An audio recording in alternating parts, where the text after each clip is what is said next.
once again. This is Nuance, and I am Mike Scala. We'll be speaking about the controversy, I guess, on Twitter about the father objecting to his ninth grade daughter's English class using an LGBTQ article as part of the lesson. I posted this online before the show as well, so we'll have some interesting comments to read and discuss.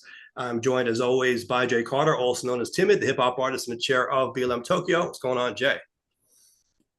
Oh man, it's just finally getting able to get some air coming through here. So for the past month, there's been construction on this apartment building.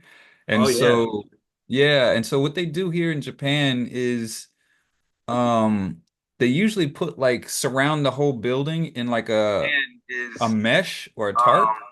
they usually Uh-oh. put like Oh, I'm surround the whole hearing building in like a mesh. I'm hearing echo of myself. I'm hearing my whole Yeah, speech. yeah, you're DJ cluing yourself. All right. Right? So yeah, and they Timid, surround the new whole mesh. building. Yeah. And Yeah. so they do that so that any kind of like dust or something gets like trapped in there and doesn't go or whatever. But in doing that, they had to tape my windows and sliding doors shut so I couldn't open it up and get air to come through. But they're done now. It's a nice morning, got the air coming through, just finished some nice exercise. So far so good today. Okay, sounds good. So you can breathe again. Yeah, a little bit. Yeah. How about Yeah, yourself? yeah. Doing well. You say you got the handcuff shirt rocking. We have I these. gotta get one. Yeah, we got them available online on the Bonfire store. Of course, the handcuff single is doing well. We Yes. are receiving airplay on Chuck D's radio station, Rap Station, right? Right, the network, the Rap Station Network, Yeah. and By the way, that's a really cool app. I don't know. Have you downloaded that app? I think everyone who's into hip hop music should do that. It is a network of independent rap radio stations, and you can go through them. There was one for female MCs on there. It's really yep, cool. It has a whole bunch of channels you can just kind of scroll through. It's like, not just one radio station, kind of like, maybe Sirius XM has a whole bunch of hip hop stations you can scroll through. Chuck D's got that on the app, and it's pretty cool. Was it Rap Station? It's called. yep, Rap Station. You go to rapstation.com. Chuck's been doing it for years, trying to provide that alternative or at least that home for hip hop, where I guess more hip hop is in control of what's happening Mm-hmm. there. Mm-hmm. So yeah, so that's dope. Shout out to Pass the Torch Radio that's playing the single. Right. That's Also, Mikey we D's did show, is that not? Mikey D. I think he's one of the co-hosts. Yeah. Yeah. Yeah. So shout out to Mikey D as well. And it's 6-0 New York. We are keeping our eyes on the Mets game. 7-0. Excuse me. Keeping our eyes on the Mets game. This is game 3 against the Phillies. So if they win tonight and one more game, they are on to the championship series for a shot at the For World Series. sure. So pretty exciting for the Mets. We are watching. Hey, listen, this is a good time for New York right now because there's a chance of a Subway Series. New York Mets versus New York Yankees in the World Series. That would be pretty cool. First time since 2000 that would have happened. Okay. I'm What they here need for to it. do during that series, they need to play handcuffs in the stadium Yeah, yeah. while they're You know playing. what's funny? I was at the Mets game recently. They still rock with Simon Says, the Farrah Monch joint at City Field, Mm. and I'm honestly not sure if he receives any royalties off of that because I know when he put that out, he got sued because that was a sample from the Godzilla theme, Right. and it was an uncleared sample, I guess, because he was sued. And I think I had seen interviews with him where he said he basically lost all of his money from that song. So I'm not sure if he's able to receive royalties or if that goes straight to the Godzilla folks at this point. Wow. You Yeah. would think, I mean, it's more common than people realize, but you would think that, I mean, that came out on Raucous. Raucous. You would think they would have cleared that sample or at least you know. Or Nah, maybe they didn't nah. expect it to go as big as it Right. did and get Right. recognized. And that used to be the thing, especially for independent artists at the time. It was like, I don't have the budget to be clearing these big samples, but I also don't have that huge listenership where it should matter, right? So I think people kind of looked at it like a good problem to have. If I ever get that big where my song is on their radar, then I'll be able to break bread with them. But sometimes you get the notoriety, the listenership, the audience, but you still don't have the money to really pay them. And if the deals aren't negotiated ahead of time, it can come back to haunt you, right? Because they can come in and basically take your whole joint. Right, right. Um, Shout out to Pharaoh. Yeah, Incredible yeah. So MC. it's still great. I mean, regardless, I do hope he's able to make some money off of it. But regardless of the financial situation, it's awesome to hear not just a raucous joint, but Simon Says in particular, right? A Pharoah Right. Monch song at City Field. And to your point, they should be doing that. This is Queens. This is New York City. I want to go to the game and hear New York City artists. I do. It's part of the atmosphere. You're cheering for the New York team. Why not also, while you have that New York pride going, cheer for some of your favorite New York artists? I will say that at the Mets games right now, 50 Cent is the most played. And so obviously the Queens artist also a Mets fan. So that's something, right? But we can diversify. We can have other artists played. What are they playing from 50? Like all of his songs. But it's not so they won't play the whole song, right? This is like in between the at bats, like when a Right, batter right. comes to the plate. So it's like basically like a few bars of it. Usually it's just the instrumental intro to a song. So like for example, for Simon Says, it's not you don't hear the whole, Simon Says, get up. You don't hear that. You just hear the Right, like you just hear like a couple of bars right. or maybe like one bar of the instrumental, right? So for 50 Cent, you hear If I Can't a lot, and again, it's just like the from the beat. Um, Right. and I think you hear it in the club a lot, and I think you hear Sure. all basically all the songs from Get Rich or Die Trying. Right. Yeah. All right. So Another incredible album. yeah, yeah. Mark Vientos uses "Who Shot Ya" as his walk-up music, but again, instrumental. Right, right, right. Yeah. Brooklyn, right? Close enough. We'll take it. Yeah, it's a New York thing. It's all Yeah, good. yeah. So yeah. All right. Well, while we were talking about handcuffs, I also wanted to mention really quick. We were notified that Handcuffs is the most added song on the Rap Attack Lives college radio chart, Right. right? So that means that stations around the country are adding it to their playlist. And apparently it's growing faster than any other song in that regard. But we still don't have the actual charts yet to see where we land on the college Right. radio charts. So that will be interesting to see, right? I mean, obviously it's very encouraging to see that you're number one most added on the charts. So that should account for something, right? But we'll see where we land. Right. We should see that chart by next week. So, Okay.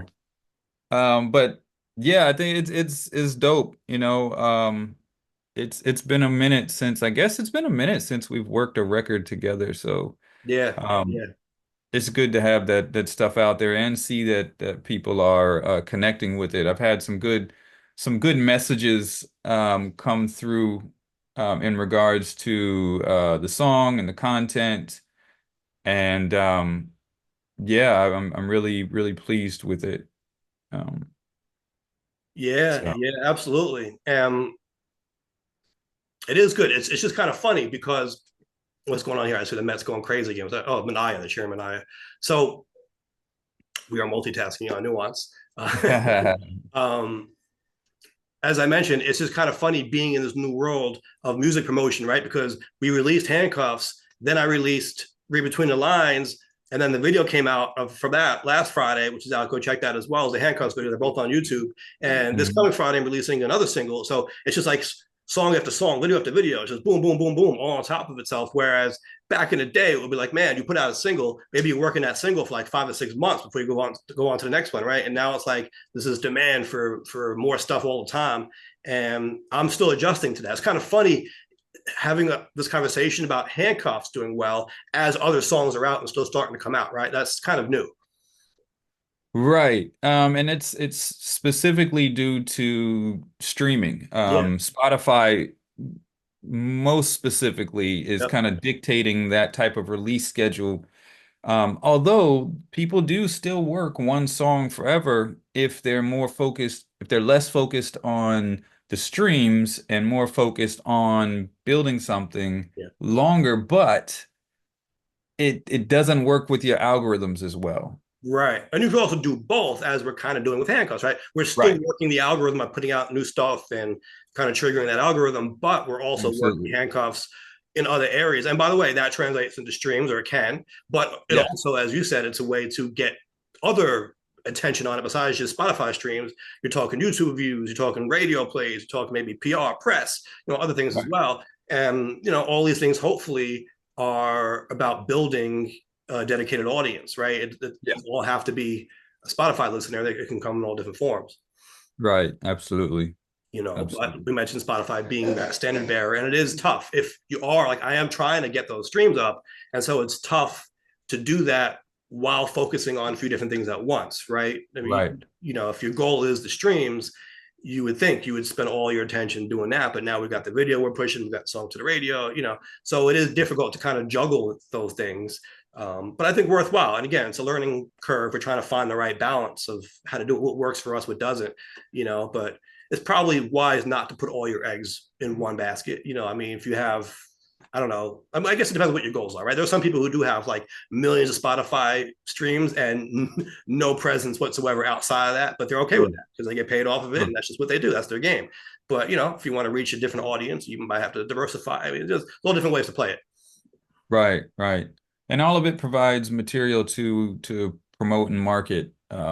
So Yeah. that's a good thing because, it can be if you've got nothing that you're pushing, nothing out, coming up with content that people might be interested in can be a little bit more difficult. Mm-hmm. Now you with something that you're pushing, which you're moving, is you've got a story to tell. You've got an experience to present.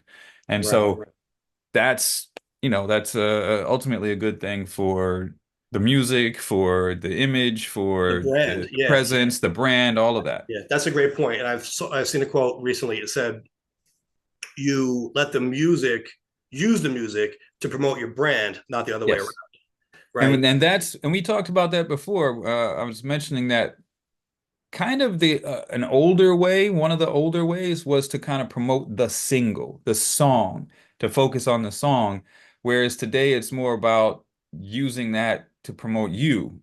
You know what I mean? Yeah, but I think even back in the day, the artists who were most successful, Sure. just being one-hit wonders, did have an interesting story to tell about themselves. The music Yes. was something that they put out. It was like content. It was that version of content, but overall, it was to get you excited or interested in them. Yeah. Whereas, if you're just pushing the single, making it all about the song, people might know the song and not be able to tell you who the artist was, or wouldn't be able to pick Right. us out of a lineup. And that's fine. Again, depending on what your goals are. If you want to have a hot song, fine. Maybe you can make some money and be out on that one song. But if you're really trying to have a brand that people care about beyond just the Right. music, right? Then it's again, you use the music to help you promote the brand, but you have to be interesting as a person. You have to have a story to tell. Yeah. The music is kind of fleeting, right? It's is the artist holding that Unfortunately. behind? Yeah, huh? Unfortunately. Well, Yeah. yeah, unfortunately, Although or fortunately. I mean, you can look at it both ways. although I think in this song it's a an evergreen message. Yeah, Unfortunately, it's an right, evergreen message. right, So right, right. But I always see, as a consumer of music, going back, I always cared more about artists that were interesting to me beyond yeah. just having a hot song. There were so many Yeah. artists who came out with the song of the summer or whatever. Oh, great. Everyone was dancing in the club. The next summer, people would be able to tell you who they were anymore. Like, oh, remember them? Oh, yeah, I think so. Weren't they that? It's like, that's the song. Cool. They had a hot song, whatever. But you Right. don't really care about them. They don't really seem to have a longevity unless you can Right. connect with them as an artist for whatever reason. I mean, there's a number of ways to make that happen. But I Right. always myself valued artists more who I could connect with. And again, it Yeah. doesn't mean that you have to like their politics or like them as a person, but you even like them as an artist, like just the chances they take artistically. But you know what I mean? There's any number of ways you can connect with somebody. But that to me had more value than just dropping a hot song.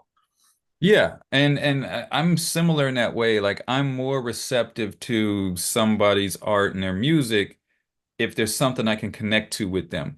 And my example, one of my big examples was actually Jay-Z and Kanye. Like I didn't listen to Kanye when he first dropped. Because and it was part of, I guess everyone was like hyping him and talking so much. And I saw him on MTV and he had this arrogance, and it was just like, yeah, I'm not into that. And then I heard Through the Wire, Mm-hmm. and that connected to me because I'm like, wow, the passion for doing this with your mouth wired shut after having gone through that. And I'm like, okay, now I'm listening. And then I was receptive, and then I was Right. able to listen to his music. Right. And then also the musical choices he was making, right? So Right. he's doing something different. He's like, okay, At this is that a real time, yeah, artist. Yeah, at the time, sure, this is a real artist. He's got yeah, the more backpacker aesthetic. Maybe he's taking more underground rappers, putting them on mainstream sounding songs. He's doing something different as an artist. So it doesn't, again, have to be about what they stand for socially or politically. I'm just talking about even artistically, right? They're doing right. something different. They're making you think, oh wow, okay, they're pushing the envelope in some way. They're being creative. They're worthy of my attention beyond just these individual songs they're dropping. Right, right. And now I can't listen to him because he's gone off the deep end. I haven't Yeah. listened to like the last 3 or 4 albums. And that's another topic. Maybe we can save it for another show about Sure, sure.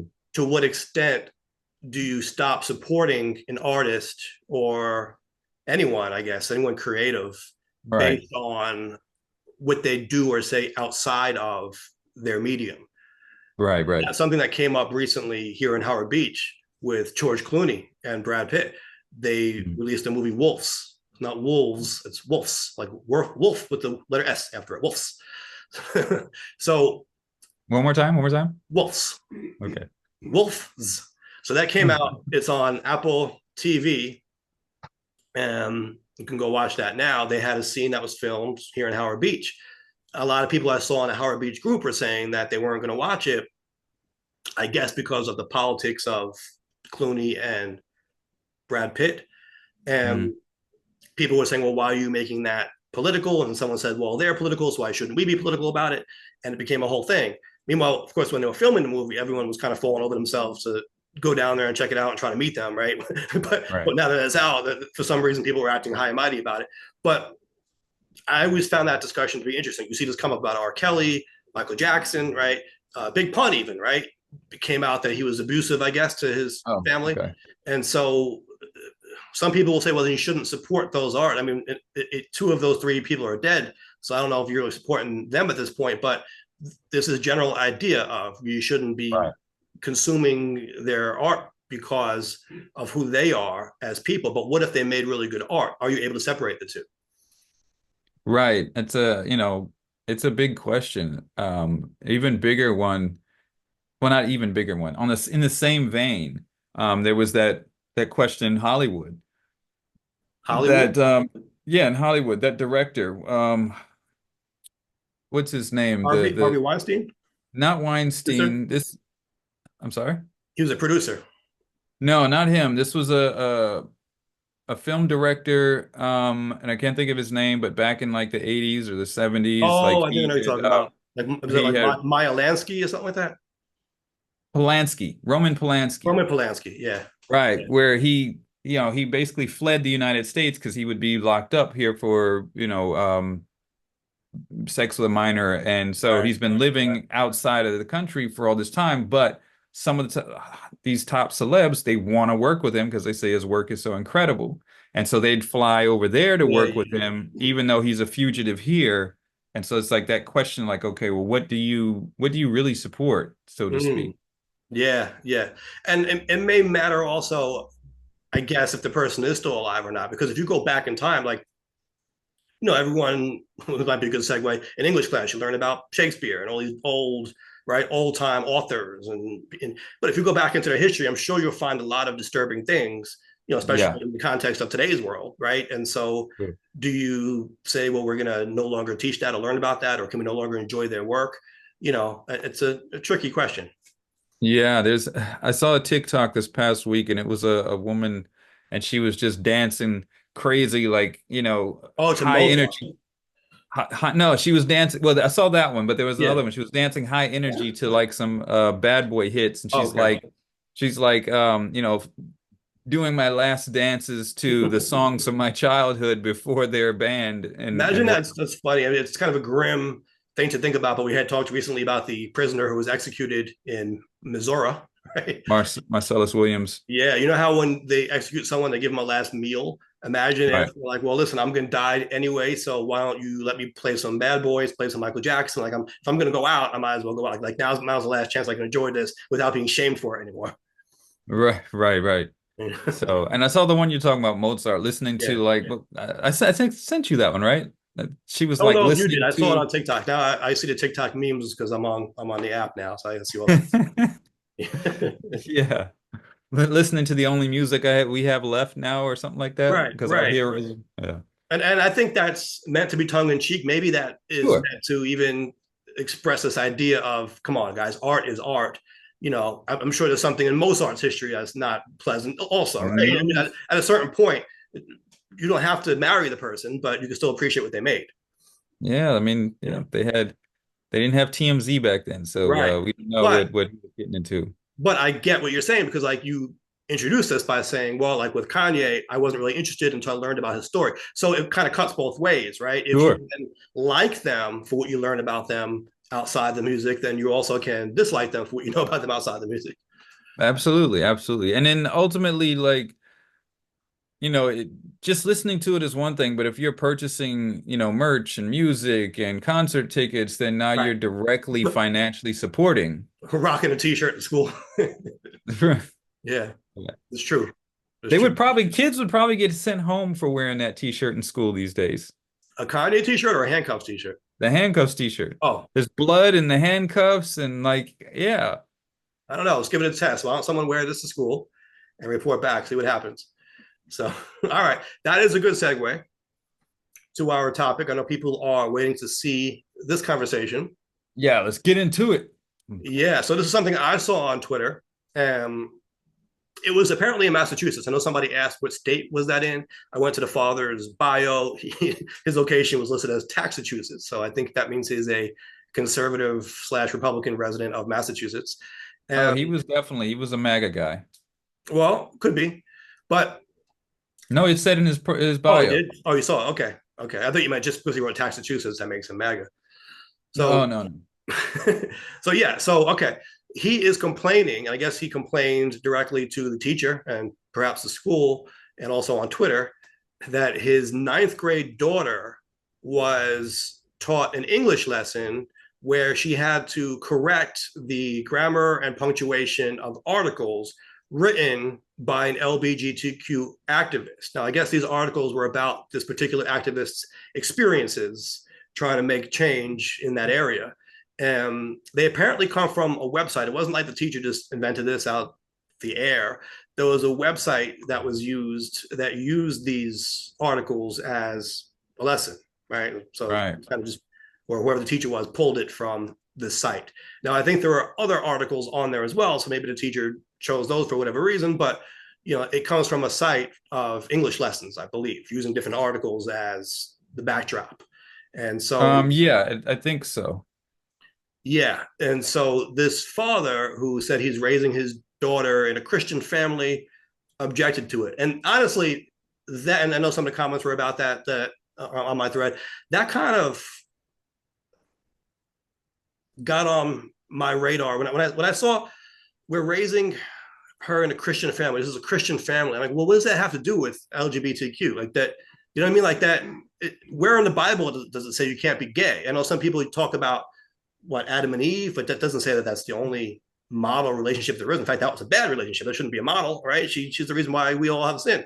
So I don't know why that's a Christian issue. I guess that was the first thing I kind of noticed about this. Why is this considered to be a Christian issue? Well, again, I think you pointed it out there that it's the the Christian right and I'm going to say the Christian right to not indict all Christians, but the Christian right has that talking point that it is against the Bible, it is against Christ and their teachings. Right. The quote they often say it's Adam and Eve, not Adam and Steve, right? But the Um, Bible does not say, I've read the Bible. The Bible does not say anywhere it is Adam and Eve, not Adam and Steve. It doesn't say that in the Bible. it That's it something that they does made up. not. Yeah. It does not, but I In think there fact, it is a portrays Adam and point. Eve as not a model relationship, right? It portrays them as a very bad relationship. But I think there is a line in that they cling to. I believe it's in Leviticus where it says Wasting one that seed, is that the one? no, you should not lay with a male as with a woman. It's an Now that one, abomination. I believe, came. Well, first of all, a lot of what's in the Old Testament we know was wrong and was corrected by the New Testament, right? I mean, slavery and all kinds of crazy stuff is in the Old Testament. But even that aside, I believe that passage was about specific rituals that were being performed at the time, and I think they related to worshiping other gods, if I'm not mistaken. I believe that was the context of that passage, that it was you shouldn't partake in this particular ritual where they all kind of laid down in a circle, whatever they were doing to summon this other god. Well, that could be, but I think that's what I mean, that is what they point to Yeah, say that the Bible says homosexuality is wrong. right. But And it doesn't so, say that though. I say whatever. right, Right. their interpretation is That's an interpretation that people sometimes make, but they're acting like it's right, the Bible, but it's not, right? It's something that people just right, like reached like really, really damn far to try to come up with. right. So that's where he's saying Christianity, I'm imagining, right? Because that's their talking point. And they don't like the idea that an activist or someone, I don't know if he's an LGBTQ activist. Actually, the person that he was quoting, and it could play a part in this. I don't know if he's specifically an LGBTQ activist. He is a civil rights activist, and he was one of the organizers of the March on Washington. Mm-hmm.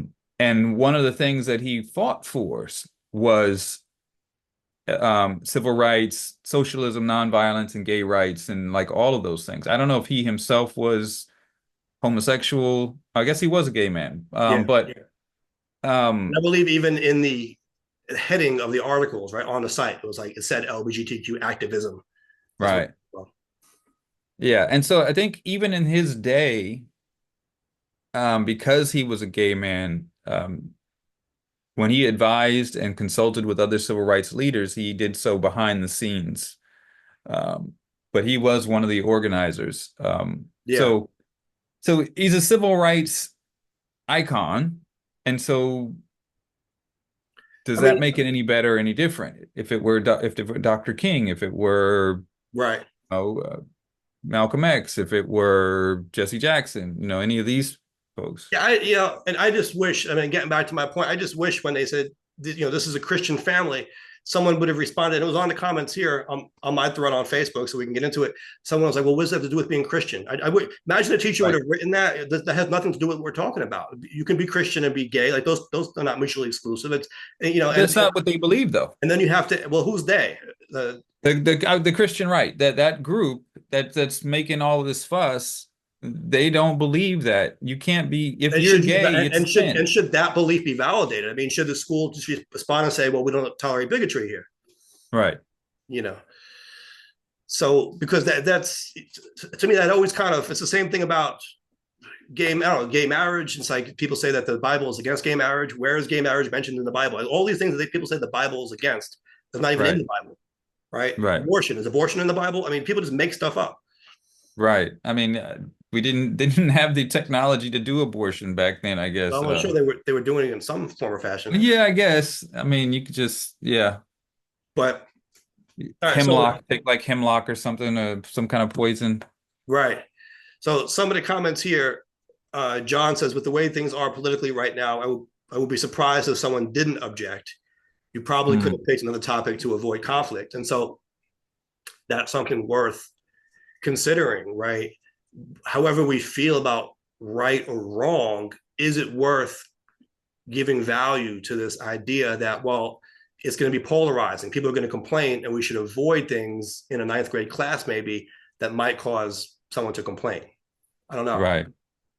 Should it just be played safe, just for the sake of avoiding the polarization and the complaints and the conflict? Um, I don't know. I mean, I guess you could ask why they chose that particular article, but then is even asking the question making a judgment about that issue, right? Like, why would you ask this? Like, what if you chose a different article? Would you ask the same question? Why'd you choose that? You know what I mean? Right, but the point that this commenter John is making is that this would be known to cause conflict. So there are other things Right. you can pick. If it's an English lesson about Yeah. grammar and punctuation, Right. could it be an article about baseball, something that's not really meant to Sure, cause sure. controversy? And I think probably when I was going to school, it would have been something more like an article about baseball Right, me or too. yeah, baseball, probably one of the biggest ones. Yeah. Or or maybe something founding fathers type of article or something like Right. that. Right. Yeah, But nowadays that could cause controversy too. What if it's an English absolutely. lesson about Thomas Jefferson, and then someone on the other side says, oh, hold up, I don't want my ninth grader learning about the slave master. Right, absolutely, absolutely. I think it can be, tricky. People are more aware of some of the things that they were taught and are being taught than before. Just because we were taught it in the past doesn't mean it was right to be teaching it in that time, or that it was correct, or that. Here's the thing though, history is still history, right? And I know this isn't a Yes, history class. Some people make that argument, we'll teach that in history class. All right, right, fine. But this stuff happened. So, I mean, you're right, teaching about Thomas Jefferson. That doesn't mean you're teaching slavery is right. You're teaching he was the right. first president, one of the founding fathers. He wrote the Declaration. People should know that, right? Same thing Sure, about LGBTQ activism. It happened. And so you're not right, teaching the kids they have to be gay. You're just teaching them this happened, right? So what is wrong with that? right, right. Um, Absolutely. I can see the other side of those things. If you're teaching Thomas or Thomas Jefferson and you're leaving out the other part, then you're specifically focusing on trying to make it look like a certain way. If you're teaching, Mm. if you're presenting this um, article, you made the choice to choose this article that is pro LGBTQ, so some people can look at it and say you're promoting those issues. And I think that's where some of the disconnect or the argument lies in when people see those things. Yeah, and I also wonder how much of it is intellectually honest. In other Right, words, maybe people are just against teaching that subject, period, but they'll hide behind, well, English isn't the right class for it, or they're too young for it. right. But if you were to flip Sure. it around and say, well, okay, well, what if it was a ninth grade English class on the rise of conservative media, Ben Shapiro's childhood, whatever? Would they still Right, object to it? Would they still say, oh, they're too young to learn about that? Or because they right, agree with that, that would be fine right, for their kid? right. And I think it's a good point. It's this father fundamentally disagrees with um those sorts of gender or sex issues, Mm-hmm. apparently. I mean, at least that's my feeling. And so that's why he's raising an issue with it. If Right. it was something else, like again, if it was a founding father and they were talking about how he did the Declaration of Independence, then he'd be fine with it. But if they were talking about the founding father and his relationship with Sally Hemings, he'd probably have an issue with that. Mm. You know what I mean? Because it's not a topic he agrees with, is what it seems like to me. Duncan here says he agrees with the father. Discussions of that topic don't need to be held in an English class. He would suggest an actual class on it be held, or at the very least, a chapter length discussion in a class akin to the old health class we took. Forcing the topic into unrelated matters just creates fodder for more activism, gives loudmouth bullies in the community reasons to gripe and rage publicly on both sides of the issue, and takes away from what English should be focused on, the actual understanding of the language. I mean, I think he's got a point, and I think the last commenter has a point where he was saying that, why not choose something that is going to be less controversial? Because, the assignment here wasn't to learn about this activist. The assignment was to correct run-on sentences Right. and put proper punctuation in place. Right. So it Correct. literally could have been anything. It could have been anything. But you know what? To push back on that, just for the sake of the argument, we always hear that the stuff we learn in school is not useful, right? People always, I don't say that, Right. but people say that. They say, I learned calculus. I never had to do anything with letters and, just basic math. Anything beyond that is all nonsense. All the subjects that we learn in school don't mean anything. They're just it's all useless knowledge for no reason, right? And Right. so wouldn't it be good then to show how these subjects can interrelate in some ways and not teach everything in a vacuum? I mean, if you can have a history class that incorporates lessons from math, a science class that incorporates lessons from it. This way you can kind of see how this knowledge is all useful and it isn't just stuff that you're just teaching kids for the sake of teaching. Right. Yeah, I mean there should be some kind of overlap in there. And again, like I can see both sides. It's like, why would you choose this article, right? is it the teacher having some sort of agenda to Right. present this?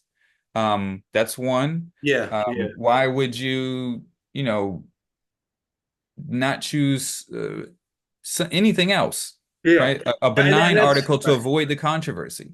And that's a good point. I think, if you're being charitable to these objections and you're trying to find the intellectual honesty in the argument, Right, maybe it feels like the teacher is being a little bit sneaky. So what they're saying is, if you're teaching right, a unit on LGBTQ activism, knock yourself out. But if you're teaching English, but you're trying to sneak it in there, it feels suspicious. It feels like you're trying to push your agenda on them without telling them that's what you're doing. You're not disclosing really the nature of what you're actually trying to teach. right. And to be fair, we don't know if this is what the No, we what don't. the teacher was doing, and we don't know if that's, would be acceptable to that father either. You know what I mean? Like, 7-2 Mets in the eighth. so yeah, it's I can see how some people could feel like it's being sneaky, but it's also speaks to that broader issue of, well, why is it an issue for you? Right, right. And that goes to a comment that Brianna made here saying this shouldn't be a controversial subject. And if you think it is, you're probably outing yourself as a bigot. But I responded, isn't there a difference between what should be a controversial subject and what is a controversial subject? Because Right, those are two different things. We can say it shouldn't be, but we know that it is, right, unfortunately, perhaps, right? But it right, is. And so you shouldn't exactly be surprised when people are pushing back on it. And I don't think right, you're outing yourself as a bigot to say that it's a controversial subject. You're just right. acknowledging the controversy. I mean, and it is kind of a shame. There are commercials now. I think I was telling you about this during the Mets game 2 days ago. There were Trump commercials on TV about Democrats or Kamala paying for terrorists to change their gender or something crazy. Right, right, right, And, and it ended with the tagline, she is for they/them, he is for you. right. And to me, that's like, wow, they're really going hard, appealing to the bigots of the country. Like, really, like they're not even hiding their bigotry. Like they were saying, hey, No, bigots, vote for us. If you're not a bigot, I guess you won't vote for us. But if you're a bigot, that's what they're saying, right? We only want the votes of bigots. That's really what that commercial says. We only want the votes of bigots, right? So right, that was crazy to me because we talked about last week how Kamala is actually trying to appeal to Republicans or more conservative-minded people, it seems, and Trump, it looks like, is only trying to appeal to the radical right bigot wing of his party. Crazy. But right, nonetheless, he is a major party candidate for president. And so we can say, yeah, it shouldn't be this way. There should never be a commercial on TV using that kind of language. That's crazy. Yeah, it is crazy, but it's there right before our eyes. It's happening, not by right, the fringes, right? By a mainstream, the major political party of this country, right? There's only two of them. One of these major candidates is putting this messaging on TV. And so, yeah, it shouldn't be there, but it's there. And so right, we have to acknowledge that that is something that is mainstream in this country and is going to be a source of controversy. right, right. And back to your point about the controversial topic, it brings up another question. Is, whether or not using it or not using it, but does using that controversial topic distract from the lesson point, like disrupt their learning? If they're supposed to be learning about run-on sentences, punctuation, and grammar, and then you use this controversial topic, and now the conversation is about this topic instead of about punctuation, grammar, and run-on sentences. So does that, using this distract what the lesson is supposed to be? Yeah, but I wonder how the students received it. Are the students going to That's be, another point. yeah, are they going to be in the class talking about the substance of the article, or are they going to be sticking to the assignment? Right, I don't right, see. And people keep saying, well, that's too young. I mean, that started with, I guess, the drag queens reading to the kids, but whatever it was always, that's too young, that's too young, that's too young. Now we're getting into ninth grade. We're in high school now. I feel right. like in high school, we learn pretty mature shit. Like, I don't think that these kids are too young to be exposed to any of these topics. I really don't. We had sex ed in high school. Right. I mean, I remember sex ed class in high school. So yeah. Um it's just a hot button topic, and people don't, have taken hardline sides on these topics. Um Dan says he agrees with the father. He says, as it is a religious morality-based issue, it is totally inappropriate for any level of public scholastics. And he puts public in caps. And so that was a little confusing to me. Well, my question then is, why should your religion and your religious morality be the standard for Right. teaching in public? And public school, right? Because at first I was thinking, but this is not a private religious school we're talking about. This is a public Right, school. But he says it right, himself in all capitals, public school. So he's acknowledging it's public. Well, right, doesn't the Constitution say religion is inherently private? Your religion, per the Constitution, cannot be brought into public schools. right. You know, So, again, you can learn about these things as academic subjects. Sure, you can learn about theology, right? But you can't push religious values of any sort or non-religious values, right? That has to be private. That has to be outside of public schools. right, right. And that that religious right of those the people who think in that way are also part of that movement to try to put prayer into schools. Right. And what they mean is Christian prayer, but they're moving in that direction. And again, hey, this is your religion. It's supposed to be private. It's something you do not in public, not you force on other people. So why should your religious morality, what you think your religion thinks, why should that be the standard in the schools? They We're want not, Christian, they want Christian prayer and no Arabic numerals. and no, yeah, and no Sharia law, which is basically what they're trying to push, but on the fundamental Christian side. That is true. That is true. Valerie responds to Dan. See, I like this. She says, "What does it have to do with religion?" Again, that was my question. No Right. response to that. How is it? Let's be serious. And again, I would really have love for the teacher to write back. Excuse me, you're raising your kids Christian. What the hell does that have to do with this subject? There's nothing to do with religion. We're not talking about religion here. Like you're inserting this nonsense. I mean, like you got to hear with that shit. So Right. And from what I saw, there was the teacher, at least he didn't post the teacher's response. mhm. Oh wait, he did. Oh, did he? Yeah, because he was pressed when he put this Hey on Twitter. yo. There were a Hey lot of yo. No diddy. responses. No No, diddy. did he? There were a lot of responses, I guess, doubting the veracity of what he was saying or whatever. So he kept adding more to it to kind of prove that this was happening. So let's see. This is a response by the principal. Okay, so The principal, okay.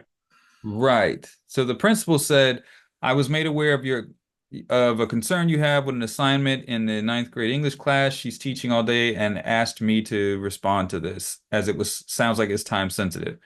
Said the assignment in question is a paragraph where the objective is for students to fix either grammatical errors or errors in conventions, punctuation, structure. The assignment is from a well-regarded site, Quill. The assignments are weekly installations of general and real-life topics, including the one in question about Bayard Rustin, an African-American activist for civil rights. And so she goes on to, I'm trying to paraphrase because it's a little bit long.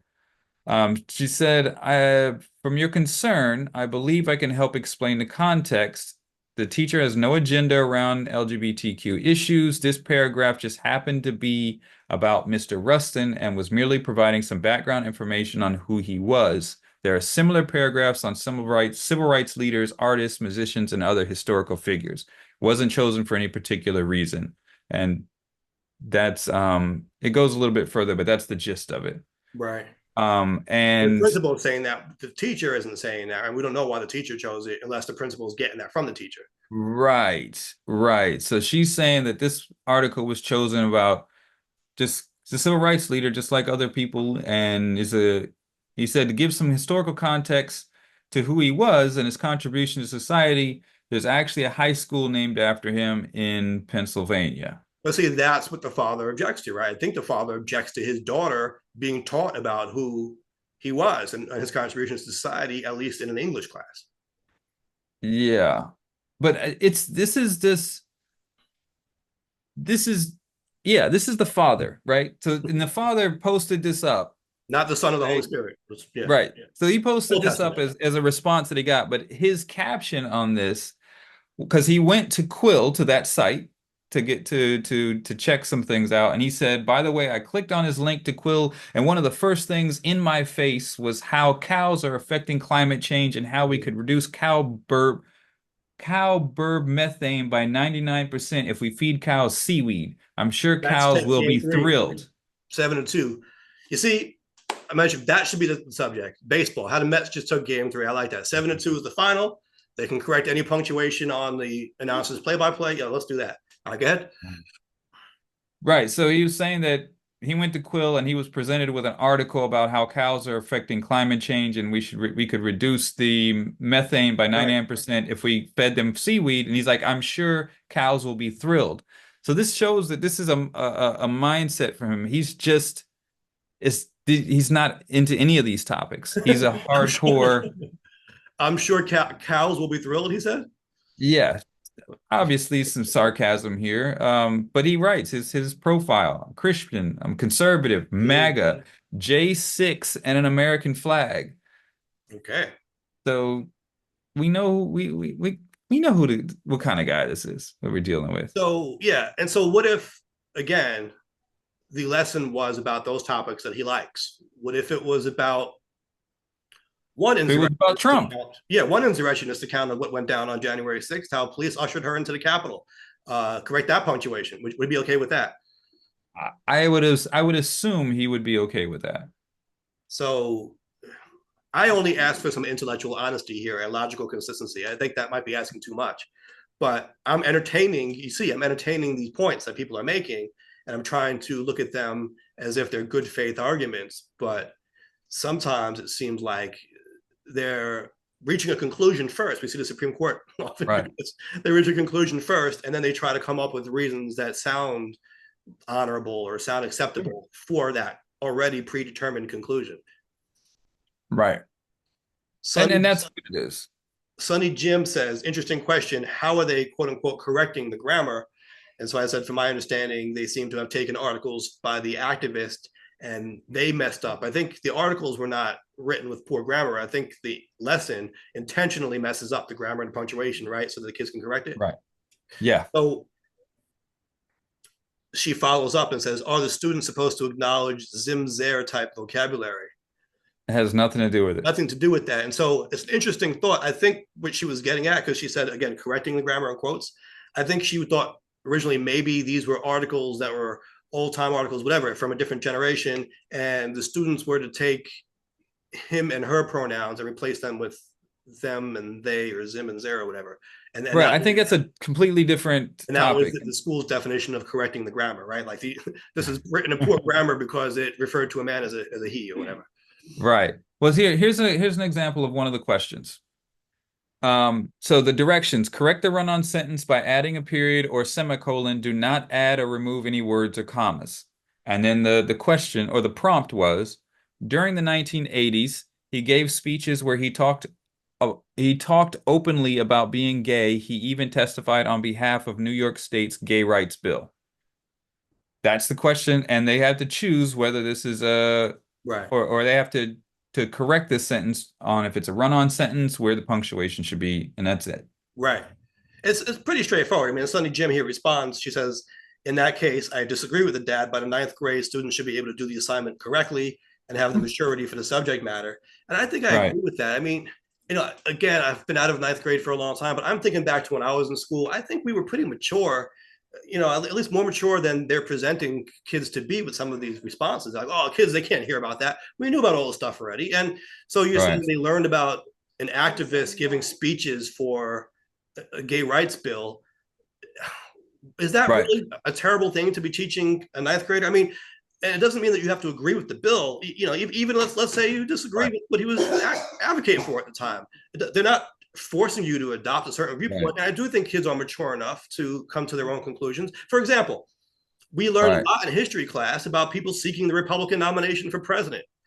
It didn't make me a Republican. I didn't, my parents didn't object to it. No one objected to it. Like, oh, we don't want our kids learning about Republican politics or whatever. It's history. It happened. It doesn't mean that Right. we're going to turn the kids that because they're learning about it. I think they should learn about everything.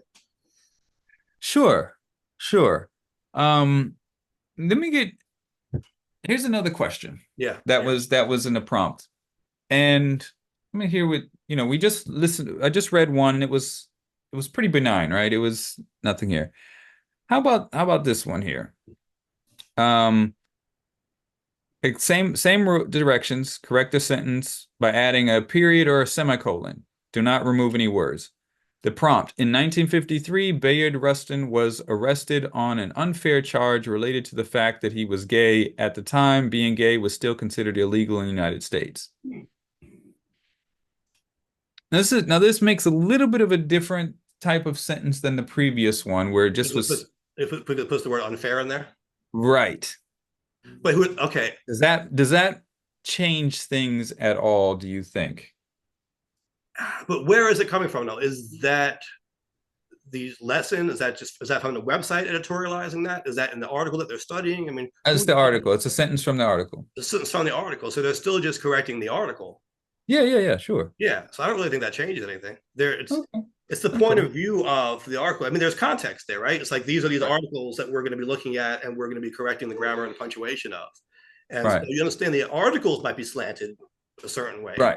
It doesn't mean the school is telling you, by the way, kids, you must also adhere to what this article says as if it's gospel. I mean, I think kids are smart enough to discern that Right. in the ninth Yeah. grade. Yeah. I mean, because that's the thing. If you're saying if this is about whether they're too young to comprehend these thoughts, I think high school. I mean, if it's not high school, when are you saying it's got to be college before they're taught something serious? I mean, Right, right. I think high school is old enough, don't you? I think so. Um, I can see if they're in kindergarten, maybe you have a point. yeah, I mean, this just is about a civil rights leader and an activist, and what they were going through. I don't see anything here that's indoctrination. Yeah, Um, it's not something that's saying, yeah, he was an openly gay man, and maybe you should try it yeah, sometime. you should try it out. Right. You That's what I'm know? saying. Are we gonna have maturity? I don't know. I got to try to be charitable to these responses, but I I mean, see an issue. right. Like you said, you want intellectual honesty, and I think it's just simply the father doesn't like the LGBTQ. He's got it's a boogeyman word to him. Um, and he's making an issue. And it's par for the course for someone who self-professed in their bio as a conservative, MAGA, and J6 with an American flag on it. So like he's a hardcore guy on that side. Right. So Why is it so hard to go live on Instagram? I don't. Every week, I believe this guy less and less. So said he went live by accident. yeah, no, I don't You would buy think it. it would be like right in your face, go live, right? You got to scroll through like 20 different menus to find it. Yeah. So I guess they don't want you to go live, do they? yeah. I want to go live so I can get some thoughts from the IG side of things here. We have some more comments to get into on Facebook as well. Anyone listening right now, let us know what you think. Well, here's a quote Okay. from not a quote. This is another thing that he posted, the father posted. He said, I've been told by another educator that the teacher can choose which articles to use for these assignments. So this was intentional. Um, Here we go. let's see, this was intentional, and as bad as I'm assuming the Massachusetts Department of Education is, they did not force this teacher to use an article on LGBTQ activism. But I think what happened? Disappeared. I think he's just trying to, like you said, not being intellectually honest here. And I can see that point. You can say, why did they choose this article? But one, it doesn't seem like it's about LGBTQ activism. It's about an activist, a civil rights activist who also championed these issues. So it's not about trying to champion this, but you just don't like it, dude. That's just what it is. So, Let's get some more of these comments out. I mean, it is an interesting discussion, and we're live on Instagram now as well. For anyone tuning in, we would like your thoughts on this. Michelle says she agrees with the father. It's a sneaky way to bring activism into the curriculum. English class should not be promoting activism in any direction, you know? And so they seem to again be focusing on the fact that it's English class. And Right. I'm thinking back to school again, you know, I don't know.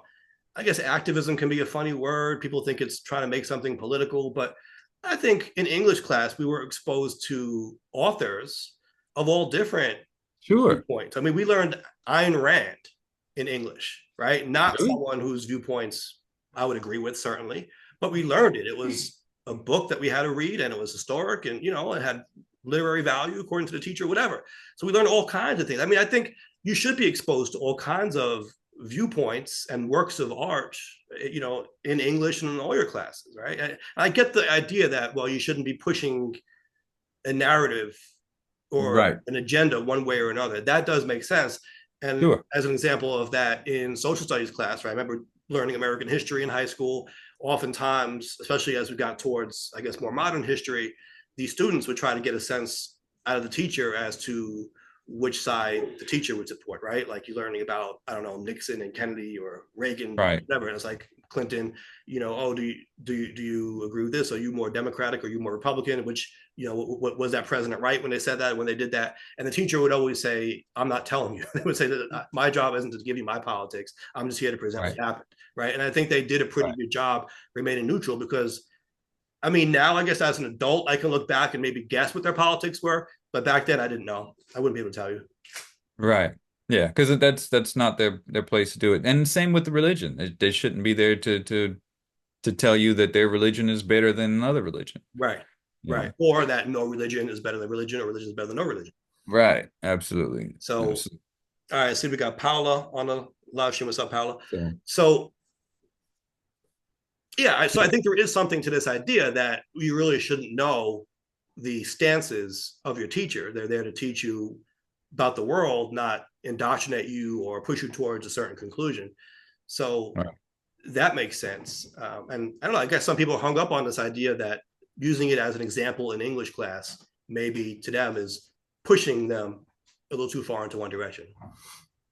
The question Yeah, is I this think though. Here's my question. What if, because you only got this lesson, what if the alternated days, for example, okay, so you got a lesson on this activist on Monday, on Tuesday, Mein Kampf. I mean, you know what I mean? What if they just taught you about a little bit of everything? Not saying that well, they're not saying that they're okay, equivalent, but what I'm I saying think is, that's a good you know, I point.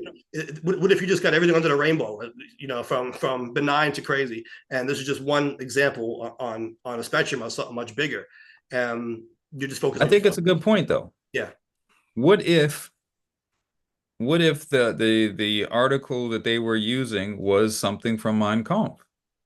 Would that be something that you would disagree with? If about just using LBGTQ activist experience with Hitler. no, just whatever, Oh, just something something different. Yeah, out of Mein Kampf. right.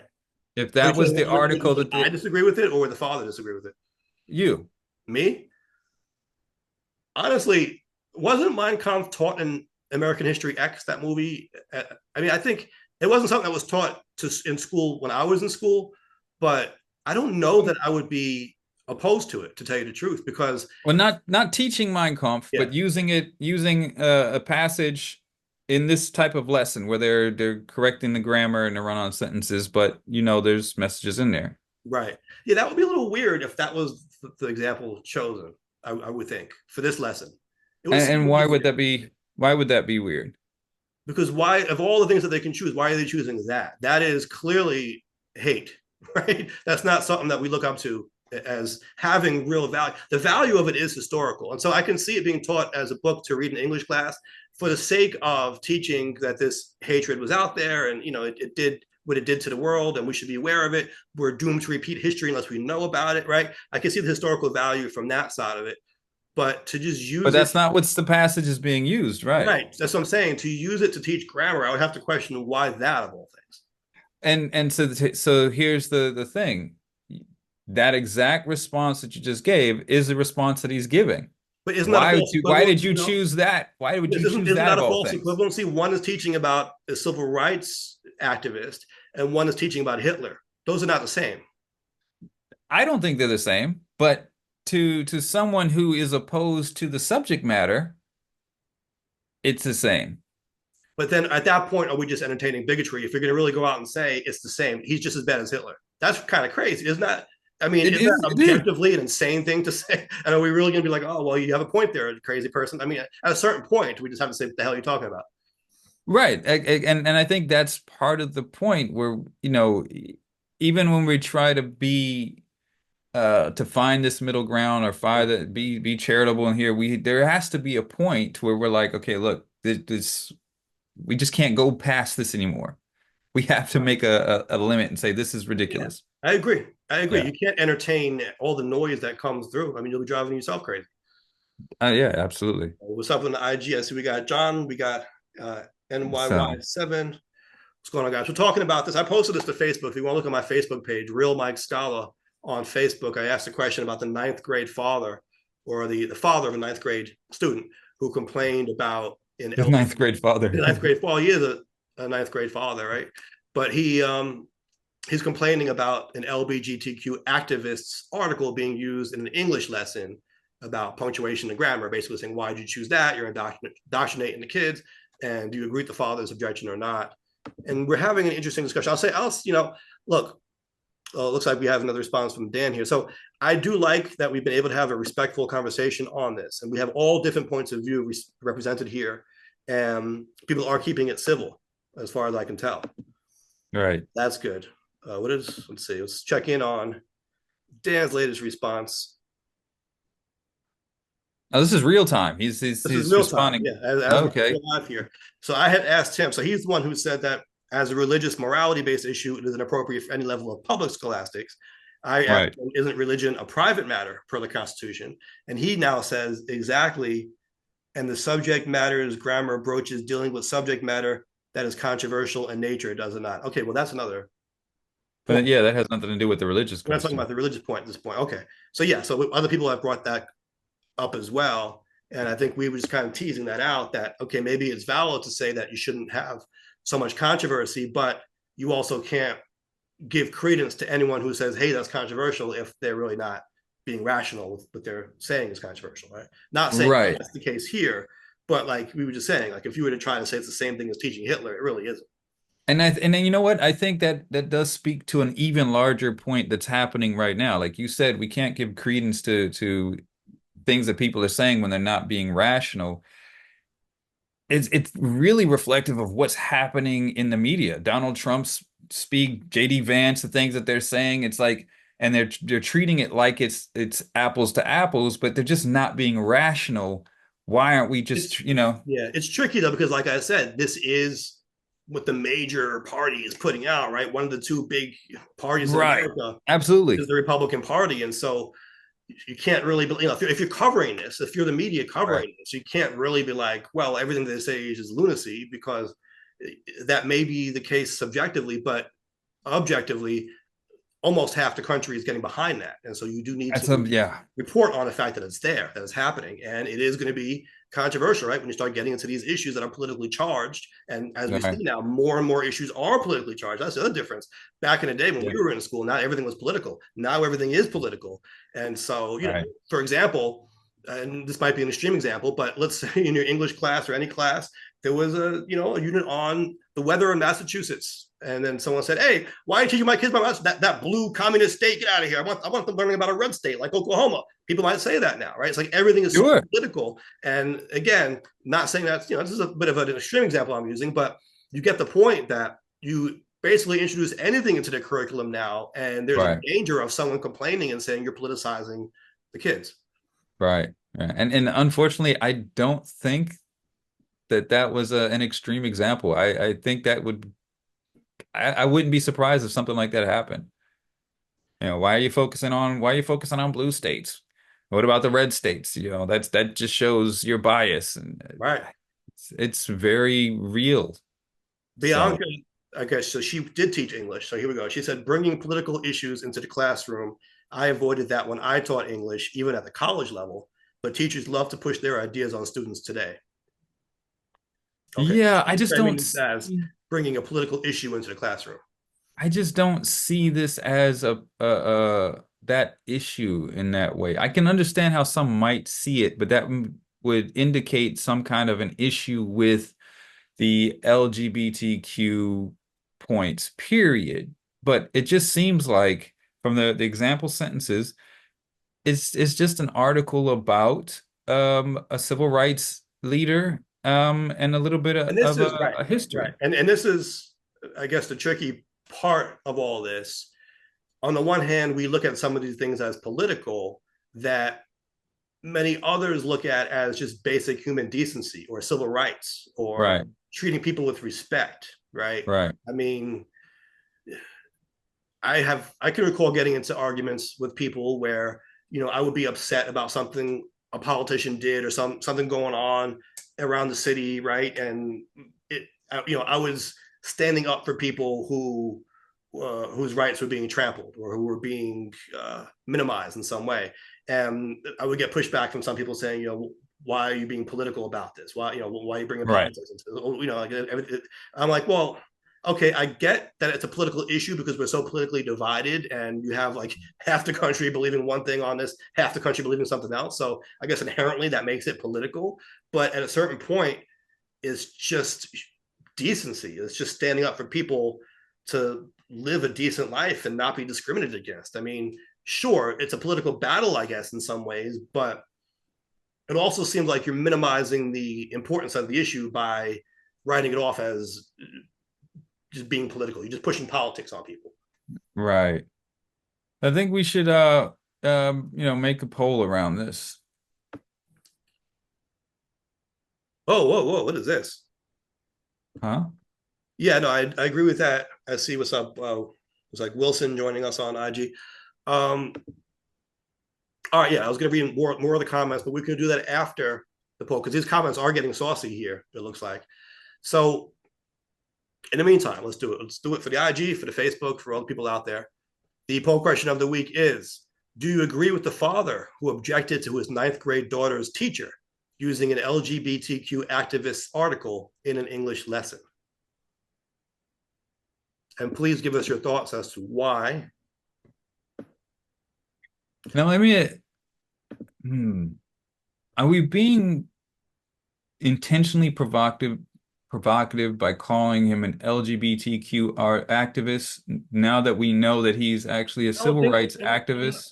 well, yeah, but I don't think so because didn't the actual unit introduce this topic as LGBTQ activism? It didn't say that it was LGBTQ activism. It was just talking about um it was just using this person's profile as the example Right, but article. the title, I believe the father at least had posted some kind of screenshot or something where it showed like basically Ah, the okay, headline gotcha. was Yeah, I see it. LGBTQ activism. Yes, so yeah, proofreading and fixing run-ons with semicolons and periods, Bayard Rustin, and LGBTQ activism was in the Right. okay. All right, it makes sense here. But you know what? I'm looking at the same thing. Uh, I'm looking at the same thing, and they used this civil rights leader for a variety of these activities. So this was one of what was posted. Another one was proofreading run-ons and some with semicolons, Bayard Rustin and the Freedom Ride. And then another one was proofreading, fixing run-ons with periods, Bayard Rustin, and the March on Washington. So this is more using his profile and history and experience as right. the article that they were doing this on. It wasn't specifically all about LGBTQ They activism. were I think they we're were good. using all the different articles, not just that one on that subject. It looked like different parts of his history. Yeah, and wasn't and this is the one that the Oh, he's father okay, but he's objected to. objecting to the LGBTQ part of it. Obviously, that's what he's Right. saying. Yeah, Right. yeah. So that does, it works, but it also It's gives a large. little bit Right. more. It is larger than that. And again, that goes to maybe people cherry picking the points that they want to make. Right. Right. So He's this is the against only one that this. he circled, the Yeah. father circled. Right. So, But I mean, also, if he truly is against that, right. that's the part he's going to object to. I mean, take, Yeah. going, removing what we think about him, right? Removing our judgments on his view. He's going Right. to complain about what he's against. I mean, if there are Right. 20 lessons that he likes and one that he hates, he's going to still complain about the one that Yeah, he yeah. hates. Absolutely, absolutely. All So, right. Lindsay here has a really good comment. This is where it gets saucy, it looks like, in one of the responses. So Lindsay says it's a civil rights issue of which our kids are already aware. We celebrate Black History Month, Hispanic Heritage Month, and just like the race heritage, people don't choose their orientation or gender identity. So I don't see a problem with the topic in general. Maybe there are specific nuances to the article they disagree with, which they can discuss with their child. You don't have to agree with an article to do the assignment. We cannot sanitize our kids' world to fit our worldview. We have to teach Right. them to navigate the world as it is and stand up for their beliefs while respecting others. I agree with that. And by the way, I went to school with Lindsay. And so I commented, like, when we were young, I don't remember not being exposed to things. Like we were saying, maybe in English class, it would be a grammar lesson on baseball. Okay. But if you look at the totality of what we learned in school, I think we were exposed to all different kinds of things. And not everything we were going to agree with. We were old enough, mature enough to make our own judgments on that. And I don't think we're really protecting our kids or helping our kids by shielding them from what's out in the world. I mean, what? So if Right. so you're raising them in a Christian household where you can teach them that that's wrong. Okay, well, as wrong as we think that is, even if that's what your objective is, do you really think you're furthering that objective by not letting them be exposed to it at all? Right. First of all, by that age, if they're out in the world, they're going to be exposed to it. And what are you really doing by trying to shelter them? I mean, I don't think raising sheltered children is doing us any favors as a society here. Absolutely. Absolutely. So here, Barry responds to Lindsay. What is this? Okay, Barry says, next they will teach P. Diddy baby oil parties. Get your freak on. Only a parent should teach kids this stuff until they're 18 years old. But I think they're misconstruing that they're teaching LGBTQ issues. They're just not. Well, not only that, it seems like he's saying that they're teaching sex. They're Right. teaching gay You know, it sex. might be the link that I don't know if you put a link in there, but the father's original post did not include the questions, at least in the main post. You had to go down a little bit when the Right. father finally posted in there. I wonder if people are presented with what the students actually saw, if they'd have a different opinion. Patty says not today, maybe 20 years ago, but not today. So I guess she's saying it's appropriate now. Mario says it is an unnecessary distraction in a class meant to teach grammar. There are other topics that could be used. Clearly, this is the faculty pushing their agenda instead of teaching students. Yeah, I think you know what? Yeah. I think it's a good discussion. Yeah. Yeah. And it should be, it seems like it's continuing in your comments, which is a good thing. Yeah, so Lorraine makes the point here that I was making. She says, ninth grade, I don't see an issue with it. It's a fact of life. And as long as it's not sexual in nature, there's nothing questionable about it, right? And I think that goes to what Barry was saying, because Barry was making it sound like they were teaching them how to have sex, which really wasn't what was going on here. So you can teach about LGBTQ issues even indirectly without teaching sex. I mean, that maybe there's like a class sex ed for whatever, but that's not what this is about. Right. So Daniel here says being gay is perfectly fine, but that whole thing is an agenda. Gender is not a spectrum. Yes, you can be trans, but you do that to affirm yourself. You shouldn't expect others to, and should use a third bathroom. Okay, that's kind of on a tangent what we were talking about here. But you shouldn't expect others to. So I'm not sure if this is supposed to be in response to the question about the English lesson, because I don't think teaching that this stuff exists, that you have civil rights activists in all forms, is expecting others to be gay or trans. right. It's not the same thing, right? Teaching about it doesn't mean that we're telling you you should be this way. Right. Absolutely. And that's kind of the point that I'm stuck on. Laureen says it's a sneaky way to indoctrinate young students. And listen, let's not be, let's not ignore that some people might do that. If the teacher, if this was their agenda issue, they might go in there and specifically choose only LGBTQ related articles to try to get the whatever their agenda was across. We Right. don't know if that's the case here.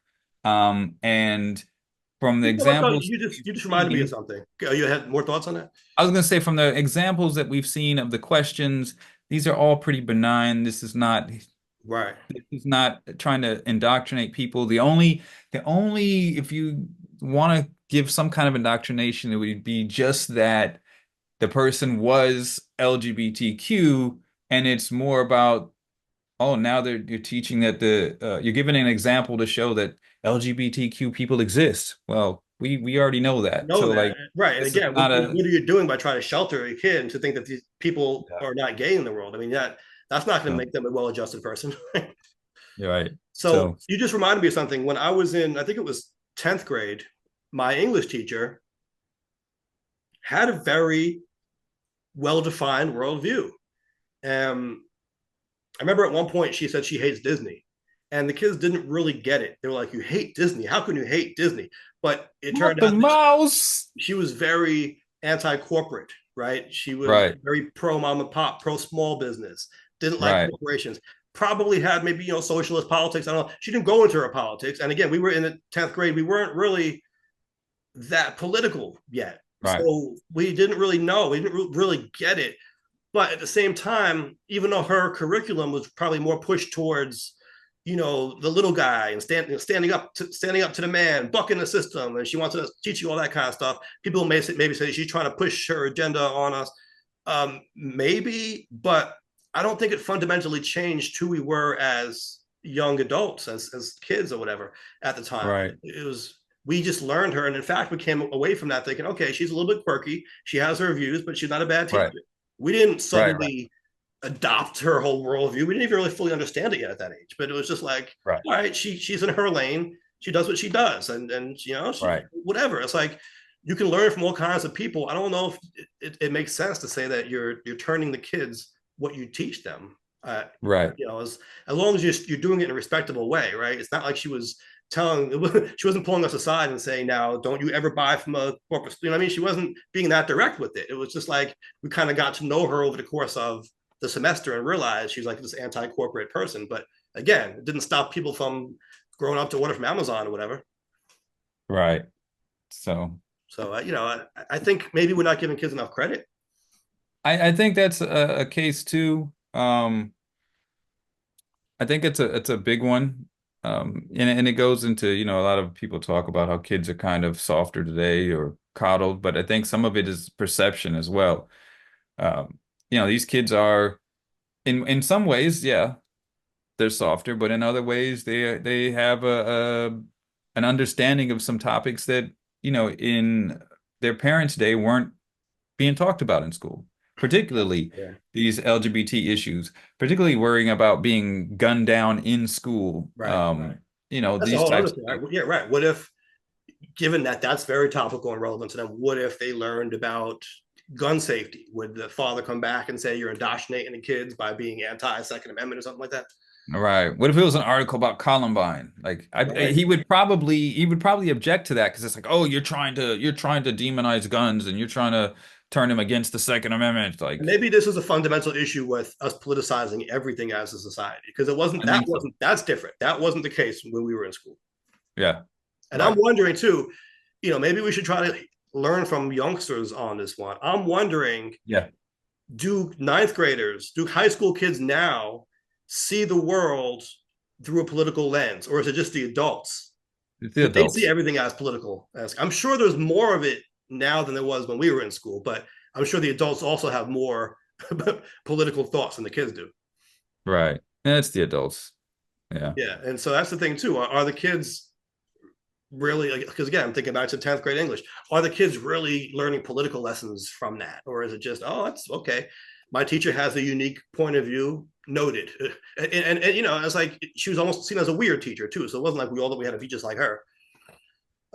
Thaddeus says How acknowledging, dare you shame her? no Weird shame, teacher? good You good just called teacher, her a weird teacher.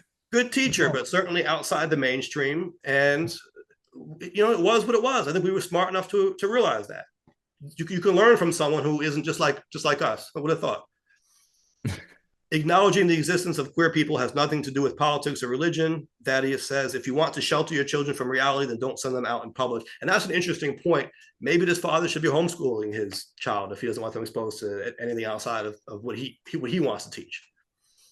That's a fair point. I mean, it's public, so there should be, you would expect there's going to be a variety of diversity in thought and people and and history in public. If you want specific messages, Right. then do it at home. Like I think school is supposed to be presenting general knowledge, not really indoctrinating people, but general knowledge so that you can make the child can grow and make their decision on which knowledge they gravitate towards That's the and go in thing. that Yeah. direction. You give them a little bit of everything. But okay, but to that point, what if they only saw the one side of it?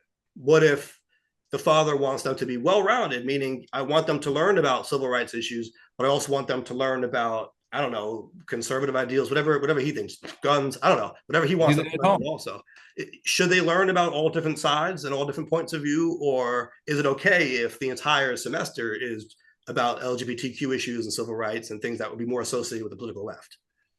I don't think it should be, in high school, I don't think it should be that specific, like a whole course on LGBT issues or this and that. Now, if it's a course on civil rights Right. that presents a No, but spectrum of right, different right, types of absolutely, absolutely. Let's arguments of stick with the different, English class, and so there, you're not signing up for a class on civil rights or any particular right, issues. You're there for English. superficially to learn English, to learn grammar and Right. punctuation. Let's say, well, someone points But out you have to read something. it's kind of right, and it's kind of weird. Someone said that they're teaching that in ninth grade. They should have learned that already. But all right, let's say because when I was in high school, I think we were reading books. We weren't teaching punctuation anymore. But all right, fine, they're teaching punctuation. But let's say now all the lessons being used as backdrops are what you would consider to be leftist Right. type lessons. Again, it's about punctuation, but every article you read is someone from the political left. Would that be a problem? Is that not showing them the whole spectrum, or is that okay?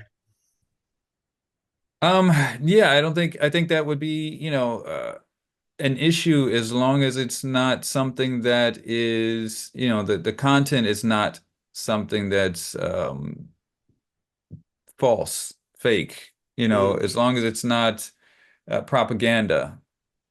If you're talking about a person on the right, their history, their experience, and that's different from an article that is repeating their misinformation points, their talking points in propaganda. Mm-hmm. All right. But if you try to teach them the whole spectrum, do you want them to get Wait, the whole spectrum, or do you want them to only see one side? well, it's not, it's more about a profile of the person, right? We're not teaching their ideology, their No, ethics. no, but I'm saying if you have the entire English class of every article you read is by someone on the left, let's say, is All that right. a valid concern? I mean, should we be like, whoa, how about throwing in some conservatives in the mix? Or is that okay? Is it okay for them to study only people on the left? Yeah, I mean, I think we could do ourselves to death by doing that because then it's like, okay, where do we draw the line at how we decide all of the different things that are going to be presented, Right. right? So it's like, does every article that's presented have to be something that is representative of every variation out there, right? So you can only do one from the left and one conservative, then one that's about people in Right. wheelchairs, and one that's Right. about people that's lesbian, one that's about people that's trans who have afros, and then it's like everyone wants their little piece. I think we Right. And just so really what ends up happening is the adults politicize this thing to death, and the right, adults are getting in the way of the kids actually learning stuff. right. And it's just usually when we're taught things, you're taught or the stuff that they use is probably something that's probably historically relevant, something that was Yeah. topical, and you just present it in that way, and not any sort of leaning. If it so happens to be the ones that are coming through are more, are more liberal from some people's point of view, I think that's kind of their own interpretation being put on it. I think when we might have talked more about Bush or Reagan in school when they were president. That wouldn't have been seen as, okay, well now you're being political. It's like, no, they're the president right now, and so this is what the topic is about. Right. And after the Civil War, we saw what 50 years of Republicans in the White House, and it wasn't like, oh, how can Right, we be teaching our kids about Republicans because they were the right, presidents then. We right, learned more about the president than the Democratic challengers. Let's face it. right. You know. So So, all right, a have couple to more be comments here, and we're going to adults. wrap this up because I thought some of these were interesting. Kashmir the Pro, shout out to Kashmir, says, I highly doubt the article is sexual in nature. Therefore, the only reason the dad would have a problem is that the person was cited as being homosexual, which is not inappropriate. Therefore, the father is wrong. There's pretty Right. sound logic there. I agree with that. We have Howie Swatch. Shout out to Howie. Remember the old Wave editor? Yeah, yeah. He says, I was a teacher for 33 years and I disagree. So he's just saying he disagrees with the father. Um, Coming from a teacher of 33 years. I think that means something. And then I want to Right. read this last comment here from a mother who actually asked her child. I'm trying to find this comment. I get so many comments. So thank you guys for all the comments. And again, thank you for being respectful for the most part here, guys.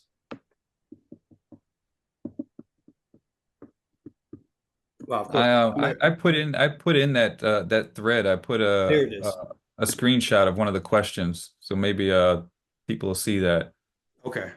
So here's the last comment from Breege. She says, don't see anything wrong with the assignment. I just asked my 15-year-old, and she said she would be fine with it and would simply view it as an English assignment. And I think that's accurate. I agree. I think it seems like the parents, this might be the bottom Mhm. line here, Jay. It seems like the parents are getting in the way of the kids' education by politicizing everything, whereas I don't think the kids think the same. And I know there's a concern about, well, they don't think the same yet, but you're trying to grow them into thinking that way. But I don't think that's Right. really what's going on here. I'm thinking back to when I was in school. You know, Breege asked her daughter in school, kids aren't thinking that way. You know, and I don't really think you're indoctrinating them by teaching them about history and teaching them that different things existed in the world. I agree. And since this is nuance, we do also have to look at it on the other side and say that it's also the parents' job to think about the things that the kids might not be thinking about in Mm-hmm. order to make sure that they're on the right path. So I Right, get that point, but parents are also supposed to be there to be that filter in certain times as well. right, right. And listen, I guess as a parent, you can teach your kids, raise them how you want to raise them or whatever within reason. But I don't even like the idea of parents trying to indoctrinate their children, or you know what I mean? Like this father's like, well, we're a Christian family. This is what we believe. I wouldn't like, and again, it's his right, I suppose, as a father, but I wouldn't like him to even take that assignment and say, now, child, that they're just trying to indoctrinate you with this nonsense. Don't listen to it, because then you're almost trying to teach the child bigotry by doing that. It's like, I would rather the parents remain neutral almost and just be like, hey, listen, your teacher's doing a good job exposing you to different things out there. Maybe if it looks like they're only showing you one side of history, you can show other things that happened as well. Right. I wouldn't want that to be done in a bigoted way. And I would want them to be almost neutral, almost like, listen, it's up to you for you to decide, right? And I know when it comes to religion and things like that, different families do it differently. A lot of times they allow the children to decide if they want to be part of the religion. Sometimes they try to force them into it or whatever, and that's a whole different conversation. But I would rather the kid be given enough space to make decisions for himself or herself. That's how I was treated when I was young. I don't think my parents tried to push me in any direction. Right. Right. So well, it's a very interesting and in some ways sad topic because everything seems to have been so politicized and it doesn't seem to be slowing down. Um, Yeah. I don't think I think this would have been a non-topic when I was going to school. I Would it don't have been taught though in school? Yeah, I mean this is just I mean the guy helped plan the March on Washington. Like That part, okay, but the part about trying to get a gay rights bill passed, I'm not sure they would have taught that when I was in school. well, it's more about what he did in his career, right? Yeah. This is one point out of the other they, four. might have left that point out. That's probably sad too. I just don't remember when I was in school being taught that history. Even like No, something like Stonewall, I don't think was taught when I was a kid. no, no. I don't remember hearing anything about Stonewall in Yeah, school. yeah, Or yeah, I mean, you didn't talk about being gay really. At least there were no gay leaders or historical figures, or their sexuality wasn't talked about. right. It wasn't a thing then. And it's probably by design, probably because at the time, the overall general thought about being gay was it was something weird, it was something wrong. And so Right. it's just It wasn't even in the what do you call that? The book of mental illnesses as right. It was, right as a disorder or whatever. right. There were the kids in school where you kind of figured like, oh, or he might be a little sweet like that, but no one was Yeah. openly gay in So it's schools. probably a good thing that that is being taught more now because it most likely, if anything, is making people a little bit more tolerant. Right. It doesn't mean Yeah. that you're indoctrinating them or making them gay or anything like that. But Right. I think people should learn about stuff that this is part of our history, and we're supposed to be in school to learn about what's going on Right. in our world. So, Right. all So, right, well, good discussion as always. yeah. Do we want to take a shot at a different bottom line? I thought you That was kind it. of, well, what was it? I don't know. It wasn't I really don't know. defined. You I said think this I think the could be the bottom line is bottom that line. the adults seem to be getting in the way of the children learning by hyper politicizing everything. Right. So Yeah, I think that seems to be the case. Let's stop hyper politicizing everything. You know, there are different ways to go about this. You can oppose certain things that are being taught and whatnot, but just let's not be so sensitive about these types of issues and learn to engage a little bit better.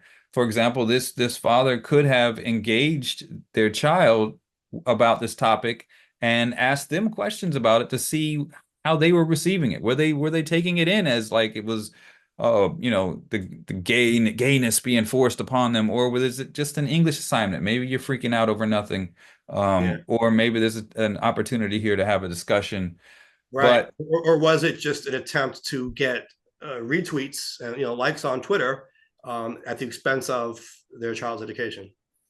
absolutely, I think that was probably part of the case. But it's par for the course for them, at least judging by their bio.